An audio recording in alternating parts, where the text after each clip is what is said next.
하나님의 말씀 사도행전 23장 11절 말씀, 한 절 말씀입니다. 함께 봉독하겠습니다. 그날 밤에 주께서 바울 곁에 서서 이르시되 담대하라, 내가 예루살렘에서 나의 일을 증언한 것 같이 로마에서도 증언하여야 하리라 하시니라. 아멘. 하나님의 계획 속으로라는 제목의 말씀입니다. 사도 바울을 향한 하나님의 계획은 로마에 가서 복음을 전하는 것이 하나님의 계획이었습니다. 그 계획을 하나님은 사도 바울에게 직접 음성으로 들려주십니다. 담대하라, 네가 예루살렘에서 나의 일을 증언한 것 같이 로마에서도 증언하여야 하리라 하시니라. 우리는 종종 그런 생각을 합니다. 정말로 힘들고 정말로 어려울 때 하나님의 음성을 한번 듣고 싶다. 혹시 그런 생각 안 해보셨습니까? 진짜 앞이 캄캄해가지고 아무것도 안 보일 때 하나님의 계획이 뭡니까? 진짜 이 어려운 환경 속에 나를 향한 하나님의 계획이 뭡니까? 정말로 힘들고 어려울 때는 강단 메시지도 잘 안 들리잖아요. 그냥 확 막혀가지고. 그럴 때 무슨 생각을 하느냐?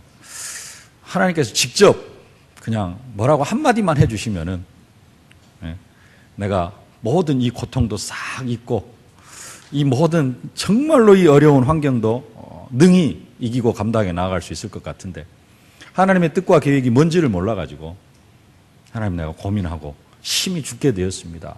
이렇게 방황할 때가 있습니다. 그래서 하나님의 음성을 듣고 싶은 때도 있습니다.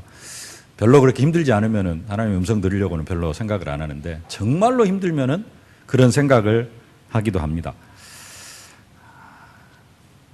그러나 하나님은 우리를 그냥 아무렇게나 내버려 두시는 것이 아니라 그 힘들고 어려운 상황 속에서도 우리를 향한 완전한 계획을 가지시고 우리의 삶을 세밀하게 인도하고 계시는 줄로 믿습니다. 하나님은 한순간도 하나님의 계획 속에서 우리의 삶을 세밀하게 인도하지 않는 그런 시간이 한순간도 없으신데 우리는 그 하나님의 인도를 받고 있으면서도 그 하나님의 계획이 뭔지를 몰라서 방황하고 염려하고 걱정할 때가 종종 있는 것을 봅니다. 그래서 또 힘들어하는 것을 종종 봅니다. 우리가 하나님의 계획을 정말로 알고 언젠가는 이런 일들이 나의 삶을 통해서 응답으로 나타나고 이런 일들이 성취되어질 것이다. 내 인생을 향한 그러한 정확한 시간표라든가 이런 부분들을 알고 있으면은 현실이 조금 어렵다 할지라도 우리는 절대로 힘들어하지는 않을 것입니다. 잘 아는 대로 하나님은 요셉에게 해와 달과 11별이 절하는 꿈을 주셨습니다. 그리고 그 꿈을 이루기 위해서 요셉의 삶을 세밀하게 인도하십니다. 요셉의 삶 속에 일어나는 그 모든 사건들은 해와 달과 11별이 절하는 그 꿈과 밀접하게 연관이 되어져 있습니다. 요셉의 삶 속에서 되어진 그 모든 일들은 하나도 빠짐없이 해와 달과 11별이 절하는 꿈이 성취되어질 수밖에 없는 필연적인 사건들입니다. 그래서 하나님이 주신 그 꿈이 성취되어지기 위해서 요셉의 형들에게 팔려가는 것은 당연한 것입니다. 안 팔려가면 안 됩니다. 나중에 보디발의 아내에 의해서 감옥으로 들어가야 됩니다. 그 감옥으로 가야지만이 애굽의 총리가 되어지는 길이 보여집니다. 요셉은 이것을 잘 알았습니다. 그 속에 삶의 현장 속의 모든 고난 속에서도 고난처럼 보이는 그 현장도 모두가 다 하나님의 언약을 성취시키는 과정이라는 사실을 요셉은 깨달아 알고 있었습니다. 그래서 우리가 인간적으로 볼 때는 형들한테 팔리고 구덩이에 빠지고 죽음을 당할 위기에 처하고 종으로 팔려가고 그런데 어떻게 요셉은 그렇게 그 모든 일들을 능히 잘 감당하고 하나님이 함께 하시는 그 임마누엘의 축복을 누리면서 다른 사람들에게까지 하나님이 함께 하시는 그런 증인의 삶을 살 수 있었는가? 하나님의 계획을 정확히 알고 있었고 하루하루의 삶이 그 하나님의 계획 속에서의 삶이 되어졌기 때문에 요셉은 흔들리지 않았다라는 것입니다. 그의 주인이 여호와께서 그와 함께 하심을 보며 또 여호와께서 그의 범사에 형통하게 하심을 보았더라. 힘든 인생을 산 게 아니라 하나님이 함께 하시는 인생을 살았습니다. 나중에 형들을 만났을 때에도 당당하게 고백을 합니다. 당신들이 나를 이곳에 팔았다고 해서 근심하지 마소서. 하나님이 생명을 구원하시려고 당신들보다 나를 앞서 보내셨나이다. 요셉은 항상 하나님의 언약 속에, 하나님의 계획 속에서 살고 있었습니다. 그래서 흔들리지 않고 어떤 문제와 사건이 닥쳐도 요셉은 그것을 능히 감당하고 그 속에서 임마누엘의 축복을 누렸던 것을 볼 수가 있습니다. 그러나 세상 사람들은 미래를 알지를 못합니다. 하나님의 계획이 뭔지를 알지를 못하고요. 그래서 세상 사람들은 불안해할 수밖에 없고, 그래서 점쟁이를 찾아가는 것은 당연한 것입니다. 하나님의 백성들도 그 하나님의 계획을 제대로 알지 못하면은, 어려운 힘든 그러한 일들이 닥치면은 하나님의 백성들도 낙심하고 좌절할 수 있습니다. 좀 심하면은, 신앙이 없으면은 인생을 포기하기도 합니다.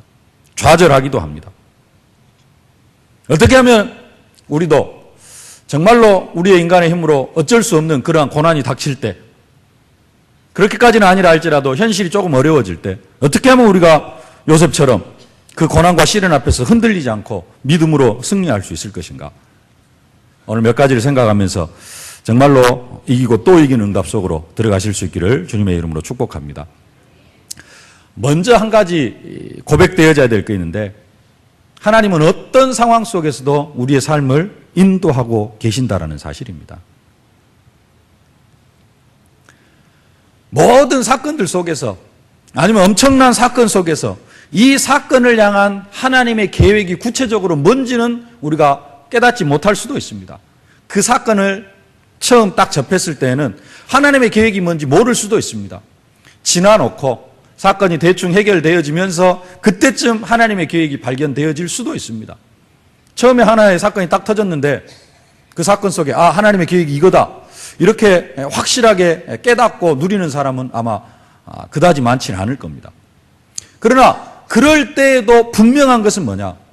하나님이 우리를 인도하고 계신다는 것입니다. 하나님이 우리의 삶을 완전하게 붙잡고 계신다는 사실입니다. 우리는 요셉 같은 그런 상황이 되어지면은 과연 나와 하나님이 함께 계시는가? 하나님이 과연 나를 인도하고 계시는가? 여기에 대해서 의심이 들기를 시작을 합니다. 하나님이 나의 삶을 인도하시지 않는 것 같은, 그래서 불신앙에 빠질 때가 많고요. 그러나 하나님은 어떤 상황 속에서도 한순간도 우리를 놓치지 아니하시고 불꽃 같은 눈동자로 우리를 지키시고 세밀하게 인도하고 계시는 줄로 믿습니다. 그래서 성경은 말씀합니다. 너는 마음을 다하여 여호와를 의뢰하고 내 명철을 의지하지 말라. 너는 범사에 그를 인정하라. 그리하면 내 길을 지도하시리라. 범사에 그를 인정하라. 그리하면 내 길을 지도하시리라. 그럼 인정하지 않으면, 내가 하나님을 인정하지 않고 내가 그리스도를 인정하지 아니하면은 하나님께서 내 길을 지도하시지 아니하시는가? 그것은 아닙니다. 우리가 하나님의 자녀가 되어졌으면은 내가 하나님을 인정하지 않아도 하나님은 나의 길을 인도하십니다. 나의 길을 지도하십니다. 근데 문제는 뭐냐? 내가 하나님을 인정하지 않으면은 하나님이 나를 인도하시고 하나님은 내 길을 지도하시는데 그것을 깨닫지를 못한다는 것입니다. 그것을 누리지를 못한다는 것입니다. 그래서 불신앙에 빠지고 염려에 빠진다는 것입니다. 때로는 우리가 문제를 만나기도 합니다. 너무 힘들어서 포기하고 싶은 문제들 속에서 갈등을 하기도 합니다. 그러나 그때도 하나님은 우리와 함께 하시고 우리를 세밀하게 인도하시는 줄로 믿습니다. 사람이 감당할 시험 밖에는 너희에게 당할 것이 없나니 오직 하나님께서 너희가 감당치 못할 시험 당함을 허락하지 아니하시고 시험을 당할 즈음에는 피할 길을 내사 너희로 능히 감당하게 하시느니라. 시험이 닥쳐와도 하나님은 우리를 지키시고 계시고 인도하고 계시고 도저히 시험을 감당하지 못할 것 같으면 피할 길을 내사 능히 감당하게 하시는 줄로 믿습니다. 이것이 정말로 믿어지는 사람은 한 가지 되어지는 일이 있는데, 그게 뭐냐면은 우리의 인생을 하나님께 내어 맡깁니다. 하나님께서 나보다 더 능한 팔로 나를 붙드시고 계시기 때문에 내가 내 인생을 내 힘으로 살아가는 것이 아니라 우리의 인생을 우리가 하나님께 내어 맡긴다라는 사실입니다. 그래서 시편에 이렇게 이야기합니다. 여호와를 의뢰하여 선을 행하라. 땅에 거하여 그의 성실로 식물을 삼을지어다. 또 여호와를 기뻐하라. 저가 내 마음의 소원을 이루어 주시리로다. 너의 길을 여호와께 맡기라. 저를 의지하면 저가 이루시고 내 의를 빛같이 나타내시며 내 공의를 정오의 빛같이 하시리로다. 내 길을 여호와께 맡기라. 저를 의지하면 저가 이루시리라. 그렇게 말씀합니다. 정말로 하나님의 인도를 믿는 사람, 그 사람은 그 사람의 인생을 하나님께 맡기는 줄로 믿습니다. 우리가 우리의 인생을 하나님께 맡기면은 하나님은 합력하여 선을 이루십니다. 고통이 찾아오는 것 같지만 그 고통 속에서도 하나님은 우리에게 선을 이루어 주십니다. 문제가 찾아오는 것 같은데, 엄청난 시련이 우리에게 찾아오는 것 같은데 우리가 그 시련 앞에서 낙심하지 아니하고 내 인생을 여호와께 맡기면은, 정말로 내 인생을 여호와께 맡기는 사람은 그 문제 앞에서 기도할 수밖에 없습니다. 그래서 내 문제를 여호와께 맡기면서 기도하면은 하나님은 그 문제를 통하여서 우리에게 기적을 베풀어 주시고 우리는 기적을 체험하고 세상에서 체험할 수 없는 그 하나님의 능력과 기적을 체험하게 되어지고 하나님은 하나님의 영광을 드러내시고 우리는 더욱더 하나님의 힘을 의지해서 하나님의 능력을 의지해서 살아가게 하시는 것입니다. 그래서 성경 말씀합니다. 하나님을 사랑하는 자, 곧 그 뜻대로 부르심을 입은 자들에게는 모든 것이 합력하여 선을 이루느니라. 고통이 찾아오는 것 같은데요, 그것을 하나님은 기적을 베풀어 가지고 선으로 바꾸시는 하나님이십니다. 고통이 찾아오는데 고통 속에 가만히 버려두시는 것이 아니라 그 고통 속에서도 하나님을 찬양하고 그 고통 속에서 하나님께서 우리를 어떻게 인도하셨는가 사람들 앞에 자랑할 수밖에 없도록 하나님은 그 고통을 선으로 바꾸신다라는 사실입니다. 선으로 모든 것이 합력하여 선을 이루느니라, 그렇게 말씀을 하시는데요, 직역을 하면은 모든 것이 선을 위해 함께 일한다라는 것입니다. 하나님은 만물로 하여금 선을 위하여 일하도록 그렇게 하셨다라는 것입니다. 세상 모든 만물은 선을 목표로 하여서 하고 있고, 그 모든 착한 것은 성도를 위하여 존재한다. 언약 백성을 위하여 존재한다. 세상 만물이 우리를 힘들게 하는 게 하나님께서 이 세상을 지으신 목적이 아니고, 세상 모든 만물, 모든 피조물들은 우리를 위하여서, 우리의 축복을 위하여서 존재한다는 사실입니다. 이 믿음을 가지고 정말로 모든 고통 가운데서 승리하시는 여러분들이 되어지실 수 있기를 주님의 이름으로 축복합니다. 하나님은 우리를 절대 고통 가운데 내버려 두시는 그런 분이 아니시라는 사실입니다. 우리가 어느 정도까지 하나님의 인도하심을 믿어야 하는가 하면은 악인도 하나님의 손에 있다는 사실을 믿어야 됩니다. 때로는 나를 힘들게 하는 그러한 사람이 있을 수 있습니다. 나를 괴롭히는 사람이 있을 수 있습니다. 그 사람이 불신자일 수도 있고요, 그 사람이 가족일 수도 있고, 그 사람이 내 가까운 친척일 수도 있고, 또 그 사람이 예수 믿는 사람일 수도 있습니다. 나에게는 다른 사람이 어쩌려는가 몰라도 나에게는 좀 악으로 다가오는 그런 사람이 있을 수도 있습니다. 그러나 그 사람도 하나님께서는 하나님이 붙들고 계신다라는 사실입니다. 여호와께서 온갖 것을 그 시움에 적당하게 지으셨나니 악인도 악한 날에 적당하게 하셨느니라. 대표적인 예를 보면은 욥을 괴롭히는 사단이 마음대로 욥을 괴롭히는 게 아닙니다. 하나님 앞에 허락을 받고 욥을 괴롭힙니다. 그 사단 결국은 하나님께서 욥이 고통을 당하지만 다시 모든 것을 다 회복시켜주는 것을 볼 수가 있습니다. 악인이 자기들 마음대로 살아가는 것이 아니고 하나님께서 다 붙들고 계시고 그 사람들도 하나님의 손에 붙잡혀 있다라는 사실입니다. 그러면서 하나님께서는 우리에게 길을 밝히 보여주십니다. 내가 너의 갈 길을 가르쳐 보이고 너를 주목하여 훈계하리로다. 착각하지 말아야 될 것은 하나님은 하나님의 백성을 정말로 평탄하고 순탄하고 좋은 길로만 인도하시지는 않는다는 사실입니다. 근데 우리는 욕심이 어떤 것만 원합니까? 힘들고 어렵고 좀 고생스러운 것은 비껴가기를 원하고 조금 편안하게 응답받고 축복받고 이런 것들만 원하는 경우들이 있습니다. 그러다가 보니까 뜻하지 않는 그런 고난이 닥치면은 과연 하나님이 나와 함께 하시는가? 하나님이 나를 인도하고 계시는가? 하는 거기에 대한 의심이 들기도 합니다만은 그래서 찬송가에 이런 찬송이 있습니다. 큰 물결이 일어나 나 쉬지 못하나 이 풍랑으로 인하여 더욱 빨리 갑니다. 고통이 우리의 믿음을 한 단계 더 업그레이드 시키기도 하고요. 그래서 더 큰 응답 속으로 들어가게 하는 축복의 발판이 되어지기도 하고 풍랑이 일지만은 바다 한가운데 풍랑이 없으면 어떻게 됩니까? 바람이 없으면 어떻게 됩니까? 열심히 노를 저어야 됩니다. 근데 풍랑이 있으면은 그 풍랑으로 인하여서 항구에 더 빨리 가는 것처럼 우리에게 여러 가지 고난이 있다 할지라도 그 고난이 우리를 실패케 시키는 고난이 아니라 하나님 백성에게는 그 고난이 우리를 더 빨리 하나님의 축복의 통로로 인도하는 방법이 되어지는 줄로 믿습니다. 그 축복을 누리실 수 있기를 주님의 이름으로 축복합니다. 두 번째로 우리가 생각할 것은 하나님이 분명히 하나님의 계획 속으로 우리의 삶을 인도하시고 또 하나님의 계획 안에서 우리의 삶을 이끌어 가시는데 어떤 방법으로 하나님께서 우리를 인도하시느냐 하시는 것입니다. 그 방법은 다른 방법이 아니라 성경적으로 우리를 인도하시는 줄로 믿습니다. 성경적으로. 그러면 성경적으로 우리를 인도하신다는 그 방법이 구체적으로 어떤 것이냐? 성경적인 방법은 조금은 초자연적인 방법입니다. 우리가 생각할 때 우리의 생각과 상상을 뛰어넘는 그러한 하나님의 방법으로 우리를 인도하시는 경우들이 종종 있습니다. 그게 초자연적인 방법입니다.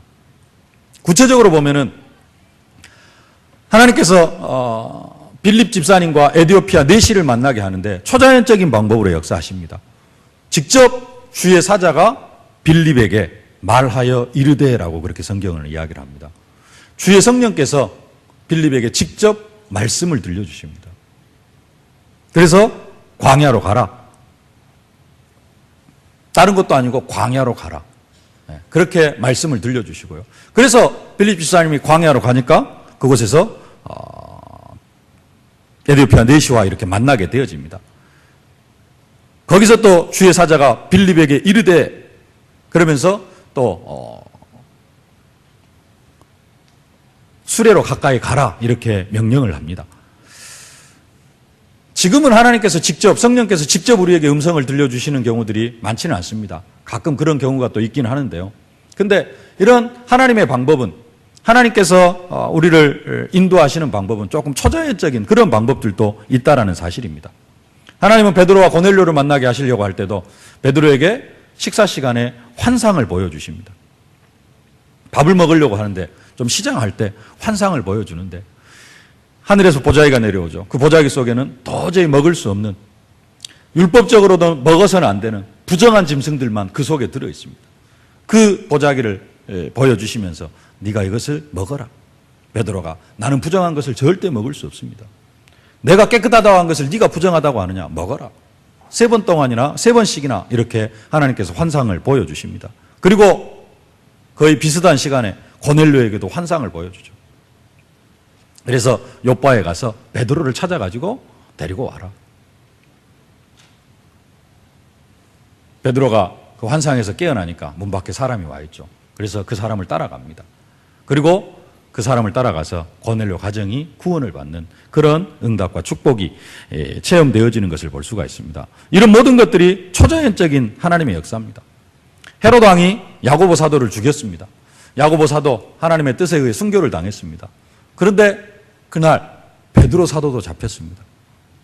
이제 그 다음 날이면 베드로 사도도 야고보 사도처럼 순교를 당할 그런 위기에 처해 있습니다. 그런데 그날 밤에 주의 사자가 밤중에 베드로에게 찾아와서 베드로를 깨우고요. 쇠사슬을 벗겨지게 하고 파수병을 지나게 하고 성문으로 향하는 그러한 옥문에 이르게 하니까 그 문도 저절로 열어지게 하고 그렇게 하면서 베드로를 옥에서 꺼냅니다. 하나님의 초자연적인 역사.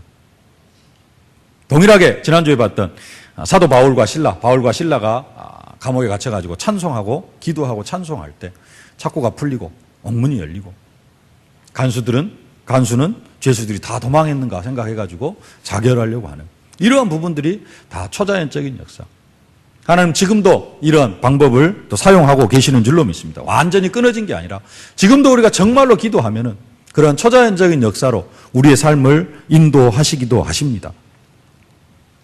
하나님께서 직접 우리의 삶에 개입하시는 그런 방법입니다. 하나님이 우리의 삶을 인도하시는 방법이 이렇게 초자연적인 방법으로만 역사하시는 것이 아니라 지금 이 시대에 가장 보편적으로 역사하시는 방법은 다른 것이 아니라 말씀으로 우리를 인도하시는 줄로 믿습니다. 그래서 시편 기자는 고백을 합니다. 주의 말씀은 내 발의 등이요 내 길의 빛이니이다.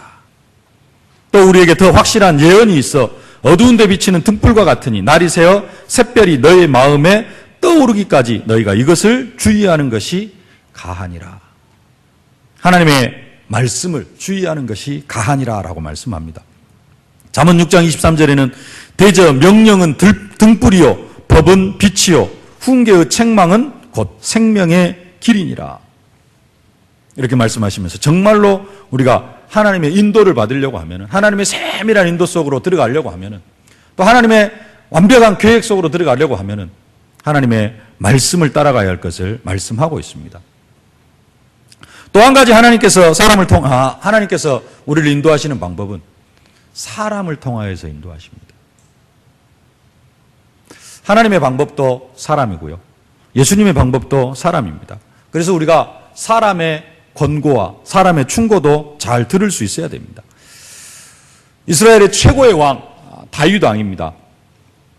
여러모로 모든 부분에 있어서 전쟁에 있어서라든가 또 사람을 다스리는 부분에 있어서라든가 더 나아가서 성전을 건축할 그러한 마음을 가진 이스라엘 나라 전체를 다스리는 부분에 있어서 어느 것 하나 부족함이 없는 모든 부분에 있어서 최고의 왕으로 우리가 다윗을 들 수가 있습니다. 근데 그 다윗이 한 번은 하나님 앞에 엄청난 죄를 짓습니다. 잘 아는 대로 우리가 우리아의 아내 밧세바를 빼앗고 그 우리아를 전쟁터에 내보내가지고 죽게 하는 그러한 사건입니다. 이 일로 인하여서 하나님은 다윗을 완전히 징벌하시려고 계획을 세우셨습니다. 성경이 뭐라고 이야기하는가 하니 이제 네가 나를 업신여기고 햇사람 우리아의 철을 빼앗아 내 철을 삼았은즉 칼이 내 집에 영영이 떠나지 아니하리라.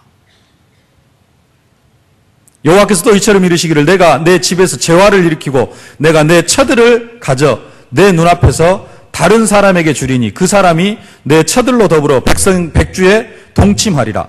너는 은밀히 행하였으나 나는 이스라엘 무리 앞 백주에 이 일을 행하리라 하셨나이다. 하나님이 지금 다윗이 범죄한 그 사건 앞에서 다윗에게 행할 일입니다. 네 집에서 칼이 떠나지 아니하게 하고 다윗의 네 본처를 백주에 대낮에 사람들이 보는 앞에서 동침하게 할 것이다. 그 계획을 하나님께서 세우셨습니다. 그 계획을 가지고 나단 선지자가 다윗을 찾아갑니다. 그래서 하나님이 지금 당신의 범죄함을 아시고 당신을 지금 이렇게 징벌하시려고 이렇게 계획을 세우셨다라고 나단 선지자가 이야기를 합니다. 그때 다윗이 바로 하나님 앞에 엎드립니다. 나단 선지자의 책망을 듣고요. 다윗이 바로 하나님 앞에 회개를 합니다. 다윗의 상황이 지금 어떤 상황입니까? 한 번의 범죄로 인하여서 지금까지 하나님 앞에 쌓아왔던 모든 그 공로, 그 엄청난 것들을 다 잃어버릴 그런 상황이 있습니다. 근데 다윗이 그때 하나님 앞에 회개를 합니다. 나단 선지자의 충고를 듣고 사람의 충고를 듣고 어떻게 보면 무시해버릴 수도 있습니다. 네가 뭔데 나한테 지금 그런 이야기를 하느냐. 왕입니다. 선지자가 와가지고 자기의 치부를 들춰냅니다. 보편적인 사람은 어떻게 하겠습니까? 네가 지금 이상한 소리를 한다고 잘라버릴 수도 있습니다. 그런 위치에 있는 사람이 다윗입니다. 근데 다윗은 그 선지자의 이야기를 듣습니다. 그리고는 하나님 앞에 회개를 합니다. 사람의 말 속에서 사람의 말 속에서도 우리는 하나님의 음성을 발견하고 하나님의 계획을 깨달을 수 있어야 될 줄로 믿습니다. 때로는 그 말이 조금 시기하는 말일 수도 있고요. 항상 좋은 쪽으로만 하는 이야기가 아닙니다. 시기하는 말일 수도 있고, 충고하는 말일 수도 있고, 책망하는 말일 수도 있고, 질투하는 말일 수도 있고, 조금 격식에 맞지 않는 그런 말일 수도 있다는 사실입니다. 그러나 우리는 그 속에서도 하나님의 음성을 듣고 하나님의 계획을 볼 수 있어야 될 줄로 믿습니다. 열왕기상 12장에 르호보암이라는 왕이 나옵니다. 르호보암은 솔로몬의 아들입니다. 그 르호보암이 장로들이 여러 가지 이야기를 하는데 그 말을 듣지를 않습니다. 그러다가 그 말을 듣지 않는 결과로 나라가 두 개로 쪼개지는, 북왕국 이스라엘과 남왕국 유다로 쪼개지는 그러한 고통을 맞이하게 되어집니다. 우리가 하나님의 말씀 분명히 잘 들어야 됩니다. 하나님의 말씀. 근데 또 가까이 있는 사람들의 말도 우리는 잘 들을 수 있어야 됩니다. 그 속에 뭐가 있어요? 하나님의 계획이 있는 줄로 믿습니다. 이 세 가지가 하나님의 백성을 인도하시는 방법인데 몇 가지를 더 좀 설명을 드리면요. 하나님은 하나님의 백성들을 조금 선한 방법으로 인도하십니다. 이게 어떤 게 맞느냐, 어떤 게 하나님의 인도일까 이렇게 생각을 할 때는 보통은 조금 선한 방법으로 인도를 받는 것이 중요합니다. 사무엘상에 보면은 다윗의 어렸을 때 다윗이 왕 위에 앉기 전까지의 삶을 보면은 사울 왕에게 계속해서 쫓기는 삶을 삽니다. 사울 왕은 군대를 거느리고 다윗을 잡아 죽이러 다닙니다. 근데 다윗이 계속해서 쫓기는 상황 가운데 있었는데 갑자기 다윗이 잘 아는 것처럼 사울을 죽일 수 있는 그런 상황이 두 번이나 펼쳐집니다. 다윗이 지금 생명의 위협을 느끼는 상황입니다. 잘못하면은 죽을 수 있는 그런 상황입니다. 그 상황 속에서 자기를 계속해서 죽이려고 쫓아다니는 그 사울 왕을 죽일 수 있는 상황이 되어졌어요. 보통 사람들 어쩔까요? 내가 살기 위해서 죽일 수도 있습니다. 살려놓으면 어떻게 됩니까? 한 번 살려줬어요. 근데 또 쫓아왔거든요. 두 번째입니다. 두 번째 죽일 수 있는 상황까지 처해졌어요. 지난번에 살려줬더니 나를 또 쫓아와? 보통 사람들은 죽여버릴 수도 있습니다. 살인이 허용은 안 되지만은 전쟁 상황에서는 살인이 허용이 되어집니다. 전쟁에서는 국가를 지키기 위해서 또 내 생명을, 또 국민의 생명을 지키기 위해서 다른 사람들이 우리나라 사람들을 이렇게 침략해서 하려고 할 때 그때는 살인이 정당화되어집니다. 어디 종교단체에서는 그것도 거부를 합니다. 그래가지고 총을 안 잡습니다. 집총 거부를 합니다. 그래서 이제 군대 가는 대신에 군대 가서 영창을 가고 이렇게 나오는 그런 사람들도 있는데 성경에서는 전쟁터에서는 살인이 허용이 되어집니다. 살기 위해서 또 국가를 지키기 위해서. 어떻게 보면 다윗의 상황도 전쟁 상황입니다. 죽일 수 있습니다. 사울이지만은 자기를 죽이려고 쫓아다니기 때문에 왕 대 왕으로서의 싸움이거든요. 죽일 수도 있습니다. 근데 다윗이 선택하는 것은 선한 쪽으로 선택을 합니다. 죽이는 것이 하나님의 계획이 아니다. 내가 조금 더 고생을 할 수 있지만은 절대 사람을 죽이지는 않습니다. 하나님의 방법, 죽이는 것이 하나님의 뜻이 아니다. 하나님은 선한 방법으로 인도하십니다. 우리는 조금 우리가 편하기 위해서, 내가 조금 더 평안하게 살기 위해서 어떤 때는 악한 방법을 택하기도 합니다. 여기서는 뭐 사람을 죽이느냐 살리느냐 이런 부분이기 때문에 당연히 안 죽여야지 할 수 있습니다만은 어떤 부분에서는 조금 나에게 손해가 되어지느냐 이익이 되어지느냐 이것 때문에 조금의 어떤 악한 일은 행하기도 합니다. 조금 착하게 살아가는 것보다 약간 사람 어째야 돼요? 독해야 된다고. 교통사고 나면 어째요? 일단 큰 소리 치는 게 장땡이라고 해가지고 막 뭐라고 하는 것처럼 그런 것처럼 복음으로 나아가는 게 아니고 일단 큰 소리 치고 보고 보통 논리가 그렇잖아요. 그래서 일단 내가 잘못해도 아무렇지 않아도 목 잡고 내려야 되고 그게 지금 삶을 살아가는 논리가 되어져 있습니다. 그게 아니라 한 가지 더 말씀드리면은 하나님께서 우리를 하나님의 계획 속으로 인도하시는 하나의 방법은 조금 늦은 응답으로 인도하시기도 하신다는 사실입니다.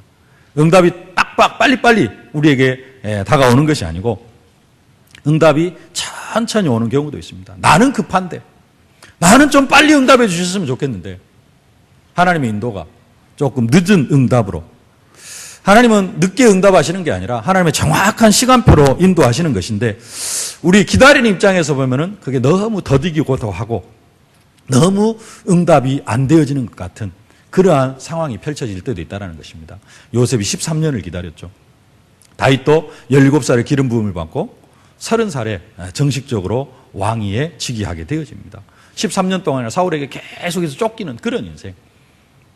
근데 그러한 과정을 통하여서 하나님은 우리의 믿음을 더 성장시키시고 우리를 한 단계 더 업그레이드 시키시는 그러한 계획인 줄로 믿습니다. 하나님은 이렇게 우리의 삶을 세밀하게 인도하십니다.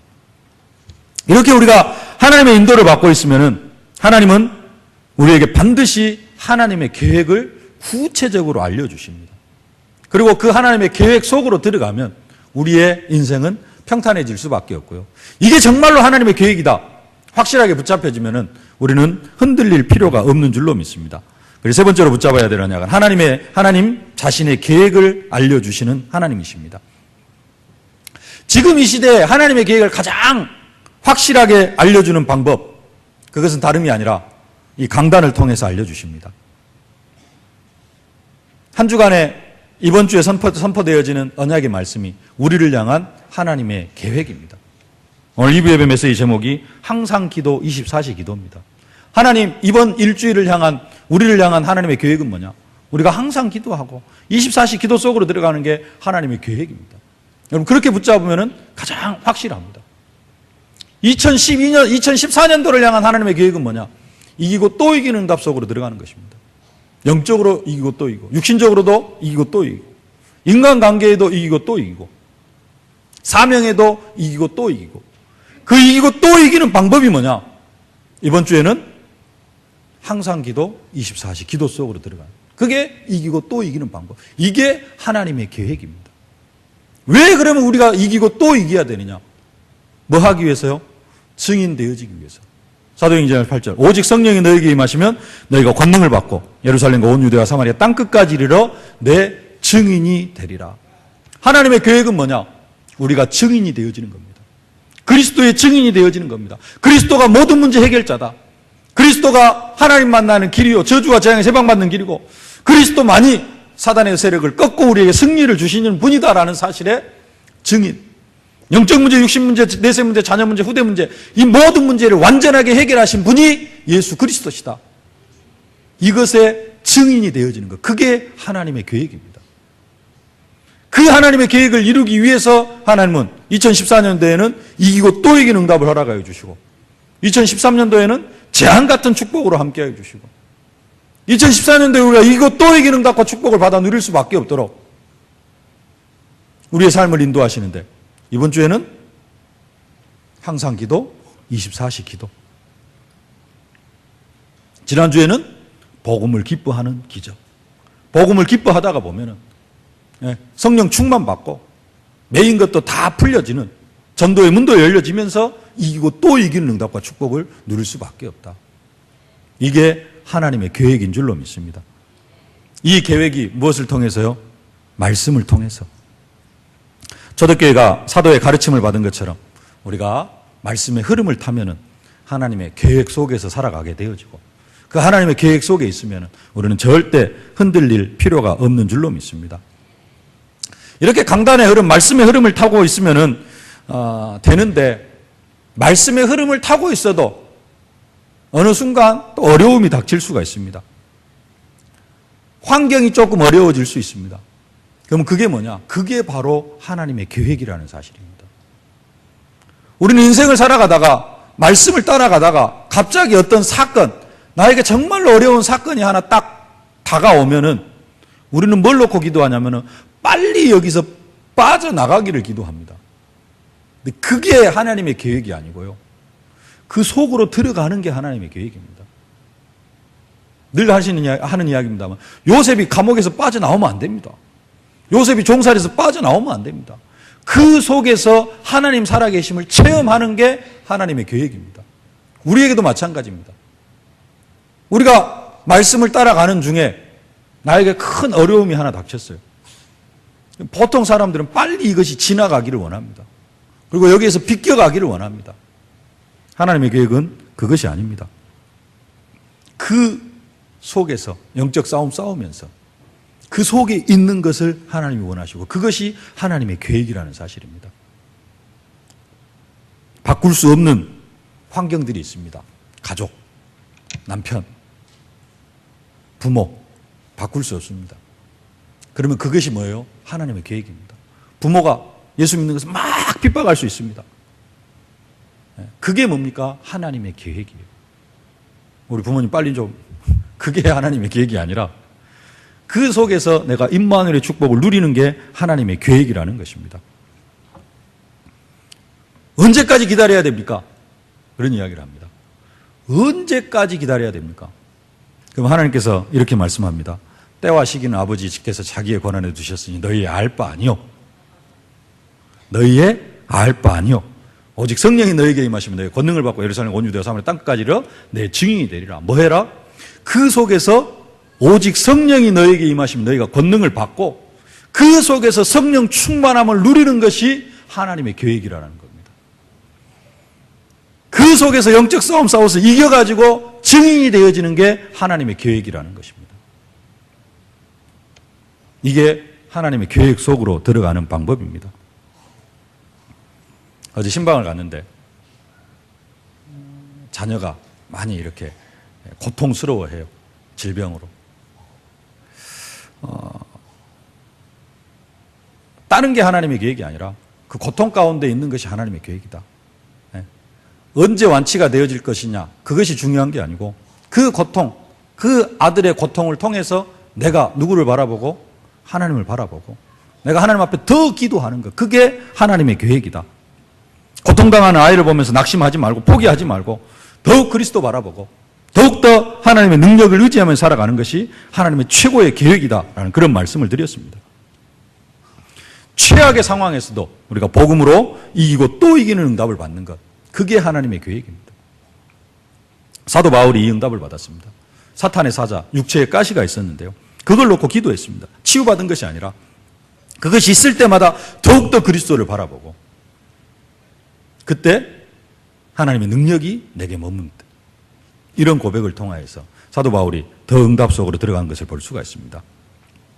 또 한 가지 방법이 있는데요. 우리에게 하나님의 계획이 전달되어지는 방법. 조금 위험한 방법입니다만은 아까도 말씀드렸듯이 무엇으로 꿈이나 환상이나 이런 음성을 통해서 하나님의 계획이 우리에게 전달이 되어지기도 합니다. 지금도 가끔 그런 일들이 있기도 합니다. 아까 성경에서 말씀한 고넬료, 베드로와 고넬료를 만나게 하는데 하나님은 환상을 보여주십니다. 환상을 보여주셔가지고 만나게 하시죠. 그러면서 고넬료 가정이 복음화가 되어졌죠. 이런 일화가 있습니다. 주남선 목사님이 신사참배를 거부를 해가지고 그 신사참배 거부했다는 이유로 감옥에 투옥이 되어졌습니다. 감옥에 투옥이 되어지니까 이 주남선 목사님이 그 감옥에서 주는 식사를 거부를 했다고 합니다. 식사를 거부하니까 배가 고프잖아요. 근데 환상 가운데 진수성찬이 차려진 그 상을 하나 이렇게 환상으로 봤다고 합니다. 그걸 직접 먹는 게 아니고 그 진수성찬이 차려진 그 환상을 보고 그걸 보고 배고픔을 달랬다고. 그래가지고 풀려날 때까지 그 배고픔을 견뎠다라는 그러한 간증이 있습니다. 급박한 상황 속에서 정말로 어찌할 수 없는 상황 속에서 하나님 우리에게 기적을 베풀어 주시기도 합니다. 오늘 본문에 바울에게 들려주신 음성도 비상한 개입입니다. 사도 바울이 에베소에서 내가 예루살렘에 갔다가 후에 로마도 보아야 하리라는 그런 생각을 했는데요. 그런데 오늘 예수님께서 음성으로 직접 들려주십니다. 네가 예루살렘에서 나의 일을 증언한 것 같이 로마에서도 증언하여야 하리라. 하나님께서 이러한 방법으로도 하나님의 계획을 우리에게 알려주시기도 합니다. 그러나 가장 큰 응답은 말씀을 통하여서 우리에게 하나님의 계획을 알려주시고요. 그 말씀과 함께 내 처한 현장, 그게 하나님의 계획입니다. 내 가정 현장, 내 직장 현장, 내 인간관계 현장, 그게 하나님의 계획입니다. 그 속에서 이기고 또 이기는 것이 하나님의 계획인 줄로 믿습니다. 한 번 이기는 것으로 끝나는 것이 아니라 끝까지 싸워서 이기는 것, 그게 하나님의 계획. 그렇게 되어질 때 우리가 증인이 되어질 줄로 믿습니다. 말씀을 맺겠습니다. 그럼에도 불구하고 이게 진짜 하나님의 계획일까? 진짜 이게 지금 내가 가고 있는 것이 하나님의 계획이 맞는가? 그것을 확인하는 방법이 하나 있습니다. 그게 뭐냐면은 우리의 마음속에 기쁨이 찾아옵니다. 조금 힘들어도 기쁘다. 그리스도 때문에 행복하다. 그러면 그게 하나님의 계획이 맞습니다. 하나님은 하나님의 뜻을 이루어 가심으로 큰 고통 속에서도 자기의 뜻을 밝히는데 무엇으로 밝히시냐면 우리에게 기쁨을 주심으로. 사도 바울이 감옥에 갇혔는데요. 그 한밤중에 깨어가지고 찬송하고 기도를 합니다. 그냥 찬송하고 기도하는 게 아니라 기쁨으로. 지난주 메시지는 복음을 기뻐하는 마음으로 찬송하고 기도합니다. 그 기쁨, 그게 우리가 하나님의 계획 속에 있다는 증거인 줄로 믿습니다. 스페포드라는 사람이 두 자녀를 잃은 가운데 지은 찬송가가 있습니다. 413장인데요. 내 평생에 가는 길 순탄하여 늘 잔잔한 강 같든지 큰 풍파로 무섭고 어렵든지 나의 영혼은 늘 편하다. 내 영혼 평안해. 내 영혼 평안해. 그리스도 안에서 참된 평안을 누리면 그게 하나님의 계획인 줄로 믿습니다. 고통 속에서도 평안이 찾아오면 그게 하나님의 계획인 줄로 믿습니다. 하나님의 계획 속에서 날마다 이기고 또 이기는 응답과 축복을 누리기에 부족함이 없는 그러한 여러분들이 되어지실 수 있기를 주님의 이름으로 축복합니다. 살아계신 아버지 하나님, 은혜와 사랑을 진심으로 감사를 드립니다.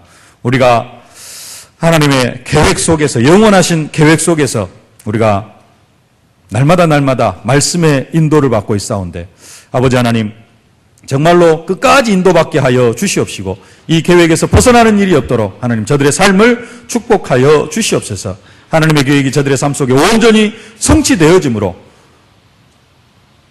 우리의 인생을 향한 최고의 계획, 증인의 사명을 감당해 나아가기에 부족함이 없도록 은혜로 함께하여 주옵소서. 예수님의 이름으로 기도하옵나이다. 아멘.